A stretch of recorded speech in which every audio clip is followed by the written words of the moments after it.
ክሉኒንግ በሉት ሰርጀሪ በሉት የመጀመሪያውን ሰርጀሪ የሰራው ዶክተር ማን ነው? እግዚአብሔር ነው። መጀመሪያ አነስቴዥያ ሰጥቶ አደንዝዞ በእንቅልፍ አስተኝቶ ሴት ከእግር ብትፈጠር ኖሮ ዛሬ ወንዶች ተነስተው እንርገጥሽ ይሉ ነበር። እንዲሁም አልተቻሉ። ከጭንቅላት ብትፈጠር ደግሞ እሷም አናት ላይ ልውጣ ትላለች። ስለዚህ ከጎን አደረገው። ባለቤቴ ምን ማለት ነው? ባለቤቴ እኔ የሱ ንብረት ነኝ፣ እሱ የኔ ምንድን ነው? ባለቤት። ይሄ መኪና የማን ነው? ባለቤቱ ማን ነው ይባላል አይደል? እኔ የሷ ዕቃ ነኝ፣ የሷ ንብረት ነኝ። የሚገርማችሁ መጽሐፍ ቅዱስ ላይ የአንዲትም ሴት እድሜ በዚህ ዓመቷ ሞተች የሚል የተጻፈ የለም። የአንዲትም ሴት ሁለቱም አንድ ስጋ ይሆናሉ። በኦሪት ዘፍጥረት ምዕራፍ 2 ከቁጥር 26 ጀምሮ ባለው ኃይለ ቃል ለጥቂት ደቂቃ የእግዚአብሔርን ቃል እንሰማለን። ወንድማችንን እህታችንን ለዚህ ቀን ያደረሳቸው ማን ነው? ስለዚህ የእግዚአብሔር ቃል ለጥቂት ደቂቃ ቢነገር የሚገባ ስለሆነ ነው። ያው ሰው ከበላ በኋላ ስለማይማር እኔ አጠር አድርጌ ተናግሬ ወርዳለሁ። እግዚአብሔር አምላካችን በቸርነቱ እንዲያስተምረን ቅዱስ ፈቃዱ ይሁንልን። እግዚአብሔር በኦሪት ዘፍጥረት በምዕራፍ 1 ላይ ሰማይና ምድርን እንዴት እንደፈጠረ የምናያቸውን ነገሮች ሁሉ ከማይታየው አምላክ እንዴት እንደተፈጠሩ በዝርዝር ተጽፎ እናነባለን። በኦሪት ዘፍጥረት ምዕራፍ 1 ላይ እግዚአብሔር በመጀመሪያ ሰማይንና ምድርን ፈጠረ። የፈጠረውም መልካም እንደሆነ አየ። እጽዋትን ፈጠረ። የፈጠረው መልካም እንደሆነ አየ። እንስሳትን ፈጠረ። የፈጠረው መልካም እንደሆነ አየ እያለ በተደጋጋሚ ለ7 ጊዜ እግዚአብሔር መልካም መልካም መልካም የሚል ቃል ተናግሯል። 7ተኛ የፈጠረው የመጨረሻው ፍጥረት በዕለተ ዓርብ የተፈጠረው የሰው ልጅ ነው። ሰውን ሲፈጥር ደግሞ ለመጨረሻ ጊዜ እግዚአብሔር እጅግ መልካም እንደሆነ አየ ይላል። ሰው በነገራችን ላይ አዳም ማለት ያማረ የተዋበ ማለት ነው። ስለዚህ እግዚአብሔር የፈጠረው ፍጥረት ሁሉ መልካም መልካም መልካም ነው አለ። ከፈጠረው ፍጥረት ሁሉ ግን ይገርማቸዋል፣ አንድ ነገር እግዚአብሔር መልካም ሆኖ አልታየው። ደስ ያላለው እግዚአብሔርን ቅር ያሰኘ አንድ ነገር ነበረ። ይኸውም ሰው ብቻውን ይሆን ዘንድ መልካም አይደለም፣ የምትመቸውን ረዳት እንፍጠርለት አለ። በፍጥረቱ ላይ ያየው ጉድለት አዳም ብቻውን መሆኑን ብቻ ነበር። ስለዚህ እግዚአብሔር በአዳም ላይ እንቅልፍ ጣለበት። ከአዳም ጎን አንዲት አጥንትን ወሰደ። አዳም ከዚያ ቀድሞ እንቅልፍ ተኝቶ አያውቅም ይላል ቅዱስ ኤፍሬም ሶርያዊ የተባለ ቤተክርስቲያናችን ሊቅ ኦሪት ዘፍጥረትን ሲተረጉም። አዳም ከዚያ ቀድሞ ተኝቶ አያውቅም። ለመጀመሪያ ጊዜ በገነት መካከል ተኛ። አዳም ተኝቶ ከጎኑ አንዲት አጥንትን ወስዶ እንግዲህ ክሉኒንግ በሉት ሰርጀሪ በሉት የመጀመሪያውን ሰርጀሪ የሰራው ዶክተር ማን ነው? እግዚአብሔር ነው። መጀመሪያ አነስቴዥያ ሰጥቶ አደንዝዞ በእንቅልፍ አስተኝቶ በመንቃትና በመተኛት መሃል አድርጎ ሔዋን ስትፈጠር አይኑ እያየ ብትፈጠር ኖሮ ያመዋል። ስለዚህ ባያት ቁጥር አንቺ ስትፈጠር እኮ የታመምኩት ልክ እናቶች እንደምትሉት ማለት አንተን ስወልድ ያማጥኩት እንደምትሉት ሔዋንን አያስቀምጣትም። ስለዚህ አዳምን አስተኛው። ከዛ ከጎኗ አንዲት አጥንት ሰራ። ይችን አጥንት አመጣት ወደ አዳም። አዳምን ባያት ጊዜ ይቺ አጥንት ካጥንቴ ናት፣ ይቺ ስጋ ከስጋዬ ናት አለ። ስለዚህ ከወንድ ተገኝታለችና ሴት ትባል አለ። ስለዚህ ሰው እናትና አባቱን ይተዋል፣ ከሚስቱም ጋር ይተባበራል፣ ሁለቱም አንድ ስጋ ይሆናሉ ይላል። ሁለቱም በሉ እስኪ። አይ ግድ የላችሁም በቅርቡ ልትበሉ ስለሆነ እንደበላ ሶስት ተናገሩ። ሁለቱም አንድ ስጋ ይሆናሉ አለ። እንግዲህ በዚህ ምዕራፍ እኔ 3 ቁም ነገሮች ነግሬያችሁ ነው የምወርደው። የመጀመሪያው የጋብቻ መስራች ለባል ሚስትን፣ ለሚስት ባልን የሚያዘጋጀው ማን ነው? ምክንያቱም ሁሉን ያዘጋጀ ማን ነው? እግዚአብሔር ነው። አዳም ተጠይቆ አይደለም ሚስት ያገኘው። አዳም ሐሳብ ሰጥቶ አይደለም ሚስት ያገኘው። ምናልባት አዳም እስቲ ብቻህን ቀርተሃል ምን ላርግልህ ቢባል እርግጠኛ ነኝ ከእንስሳት መሃል ቆንጆዋን ሊመርጥ ይችላል። እባብ ነበረች አሉ የዛኔ ቆንጆ። እሷን አግብቶ እንግዲህ የእባብ ልጆች እንሆን ነበር። ስለዚህ ከአዳም ምርጫ የማን ምርጫ ይሻላል? የእግዚአብሔር ምርጫ ይሻላል። እግዚአብሔር አዳምን እንቅልፍ አስተኝቶ ከጎኑ አጥንትን ወስዶ ያችን አጥንት ሴት አድርጎ ሰራት። ከምልአቱን የተገኘችው አዳም ጉድለት ኖሮበት። አንዳንድ ሰው ትዳር እንደ ቴራፒ በቃ እኔ የሚያሟላኝ ሰው ፈልጋለሁ ይላል። እንዲያሟላህ አይደለም ትዳር ሞልተህ ነው ትዳር የሚመጣው። ቴራፒ አይደለም ትዳር። አዳም ምሉ ነበረ። ከአዳም ምልአት ውስጥ ሔዋን ተገኝታ አንዲትን አጥንት ወስዶ ሴት አድርጎ ሰራት፣ ወደ አዳም አመጣት ይላል። ከጎን ነው ሔዋን የተፈጠረችው። ሴት ልጅ ከጎን ነው፣ ከጭንቅላት አይደለም ወይም ከግር አይደለም።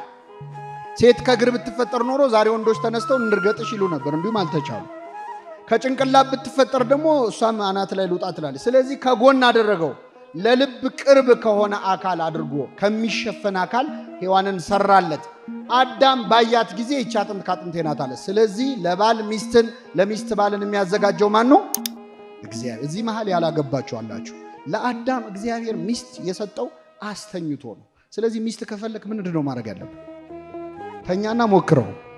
መተኛት ማለት ሐሳብን ማን ላይ መጣል ነው? እግዚአብሔር ላይ መጣል።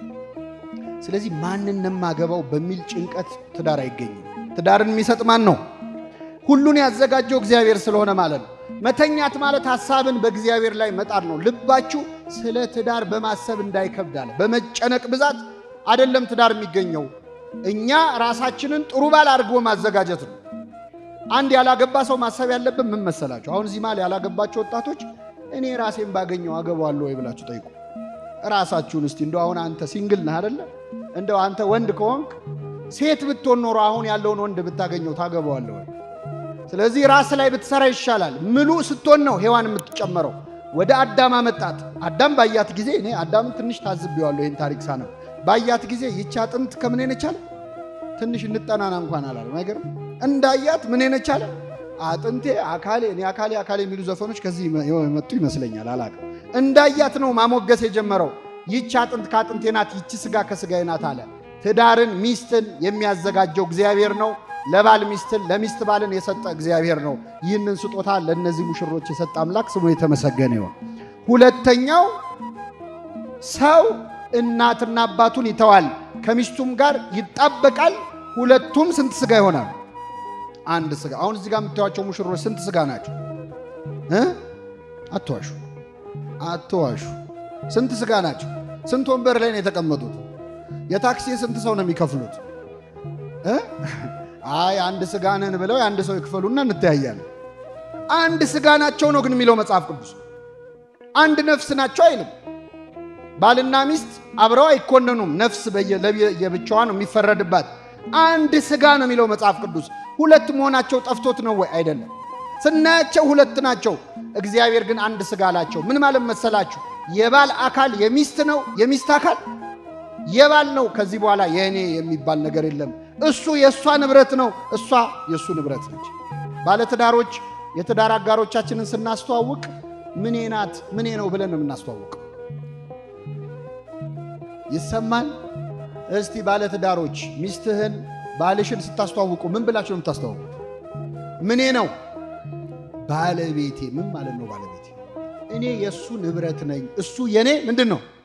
ባለቤት። ይሄ መኪና የማን ነው? ባለቤቱ ማን ነው ይባላል አይደል? እኔ የእሷ ዕቃ ነኝ፣ የእሷ ንብረት ነኝ፣ እሷ ነች ባለቤቴ፣ እሱ ደግሞ እሱ ነው ባለቤቴ ይባላል። ባለቤትነት ማለት ሁለቱም ስንት ስጋ ስለሆኑ? አንድ ስጋ ስለሆኑ ከዚህ በኋላ የኔ የሚባል ነገር ትዳር ውስጥ የለም። አንድ አድርገዋል ሁሉን ነገር፣ ሌላው ቀርቶ አካላቸው። ቅዱስ ዮሐንስ አፈወርቅ ሚስት ተነስታ ልወጣልህ ነው ብላ ብትቆጣ ውጪ እንዳትላት፣ ባይሆን የቀረሽ ዕቃ አለ እሱንም ይዘሽ ውጪ በላት። ምንድነው የቀረኝ ዕቃ ካለች እኔስ በሆነ ያንቺ ዕቃ አይደለ ወይ በላት ይላል። ባል የሚስት ነው፣ ሚስት የባል ነው። ያንተ የሚባል በአካልህ ላይ እንኳን ከዚህ በኋላ ማዘዝ አትችልም። ይህንን አንድነት የሚሰጠው እግዚአብሔር ነው። መንፈሳዊ ጋብቻ ይሄ ነው። ጋብቻ ማለት እግዚአብሔር ከተገኘ ሁለቱም ስንት ስጋ ይሆናሉ? ከጋብቻ ከቤተ ክርስቲያን ውጭ የተጋባችሁ ሰዎች ደግሞ ጋብቻችሁን በስጋው ደግሞ ቀድሱት። አንድ ሆናችኋል በስጋ። መንፈሳዊ አንድነትን ያድላችሁ እግዚአብሔር። ስለዚህ ሁለቱም ስንት ስጋ ይሆናሉ አለ። ሶስተኛ የምነግራችሁ ሰው እናትና አባቱን ይተዋል የሚለው። ጋብቻ ማለት እናትና አባትን መተው። መተው ማለት አለመጦር፣ አለመርዳት፣ ዞር ብሎ አለማየት አይደለም።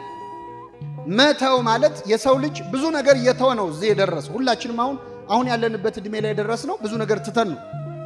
በእናታችን ሆድ ውስጥ 9 ወር ቆይተናል። ሆድ ውስጥ እኮ በጣም ነው የሚመቸው። ምግብ አለ፣ በጣም ተመችቶን ሞቆን ተስማምቶን ነው። 9 ወር ከ5 ቀን ሲሆነን ግን ተመቸኝ ብለህ እዛ መቅረት አትችልም፣ ትወጣታለህ። ልጅ አለቀሰ ተብሎ ተመልሶ ይግባ ይባላል? አይ መተው የእናት ማህፀን ምንም ቢመች ግን መተው ግድ ነው። መወለድ ያስፈልጋል። ተወልዶ እናቱ እቅፍ ውስጥ ይሆናል። የእናቱን ጡት ይጠባል። እስከ ዓመት እስከ 2 ዓመት ሊጠባ ይችላል። እስከ 3 ዓመት ሊጠባ ይችላል። ከዛ በኋላ ግን የግድ እናስተዋለን። መተው የሰው ልጅ የህይወት አንዱ ገጽታ ስለሆነ ጡጦ ይይዛል። በእርግጥ ያሁን የከተማ ሴቶችማ ማጥባትም ትተዋል። ጡጦ ነው ገና መጀመሪያ ላይ አፉ ላይ የሚከቱለት። ለማንኛውም እሱንም ቢሆን ይተዋል። ግራዋ ተቀብቶም ቢሆን አስፈራርተንም ቢሆን ለምን መተዋለን? ትምህርት ቤት ሄድነው ተለምነን አይደል እንዴ? ሁላችን እያለቀስን ስትመለስ እንዲገዛልሃለሁ እየተባልን ከቤት ትምህርት ቤት መሄድ ግድ ነው። ቤትን መተው ትምህርት ቤት መሄድ። ትምህርት ቤት ተምረክ ደግሞ የፈለገ ብትወደው ትምህርት ቤቱን ትተዋለህ። ዓለምንም የፈለገ ብትወዳት ይችን ዓለም ትተህ ወደዛኛው ዓለም ትሸጋገር። መተው ግዴታ ነው።